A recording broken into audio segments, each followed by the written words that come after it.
Gürcüstanın təhsil sistemində həm məktəb, həm də ali təhsilə hədddən yeni islahatlar elan olunub.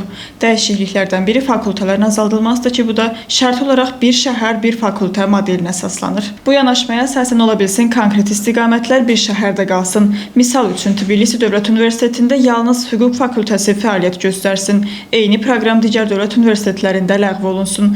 Ya da humanitar istiqamət təkcə Kutaisdə əlçatan olsun və başqa şəhərlərdə tədris olunmasın. Tələbələrin qiymətləndirməsinə əsasən oxşar dəyişiklik xüsusilə regionlarda yaşayan gənclərin təhsilə əlçatanlığını məhdudlaşdırır. Başqa şəhərə köçmə imkanı olmayanlar üçün seçim əhəmiyyətli dərəcədə daralır. Misal üçün, Marneulda yaşayan tələbələr üçün Tbilisi coğrafi yaxınlıqdan irəli gələrək nisbətən əlçatandır və çoxları oxumaq üçün paytaxta köçməli olmur. Misal üçün, biz 1+4 proqram tələbəsi Aytəkin Kərmova ilə danışdıq. O dedi ki, onun üçün arzu olunan proqram Kutaisdə olsaydı, orada oxuya bilməzdi.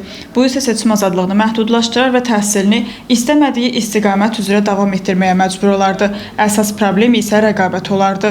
Elan olunmuş dəyişiklik etnik azlıqlar kontekstində təhsil üzrə mütəxəssis Şalva Tabatadze qiymətləndirir.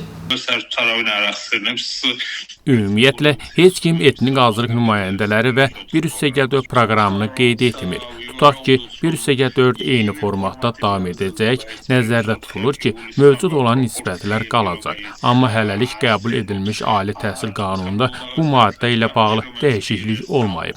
Dövlət universitetlərində mövcud olan nisbətlər böyük ehtimalla pozulacaq və əlçatanlıq faktiki olaraq problem olacaq. Pozuntu dedikdə mövcud olan 5%-in qala biləcəyini nəzərdə tuturam. Amma biz faktiki olaraq etnik azlıqların hansı universitetlərə paylandığını və necə olduğunu bilirik. Yəni bu Tbilisi universitetləridir. Digər tərəfdən Sancavaxet Universiteti tam doludur. Bu baxımdan hub'ın Kutais'e köçürülməsi ərazi prinsipi baxımından əhəmiyyətli dərəcədə əlçatanlıq problemi yaradacaq. Mütəxəssis hesab edir ki, regional seçimin məhdudlaşdırılması şəraitində yüksək rəqabət bahasına Tbilisi hələ də yeganə real istiqamət olaraq qalacaq. Kutais Universiteti etnik azlıqlar üçün əvvəllər hədəf olmayıb. 1+4 proqramında tələbələrin sayı yalnız Covid dövründə artıb. Həmin dövrdə onlayn təhsil mümkün idi və bu müddət ərzində oraya daxil olmuş tələbələr təhsilini davam etdirirdilər. Digər hallarda onların sayı çox deyil və buna görə də eyni Tel Aviv Universitetindən və ya Sancavaxet Universitetində olan tələbələr üçün alternativ Kutaisi deyil. Alternativ hələ də Tbilisi olacaq. Burada bir tərəfdən də rəqabət yüksək olacaq.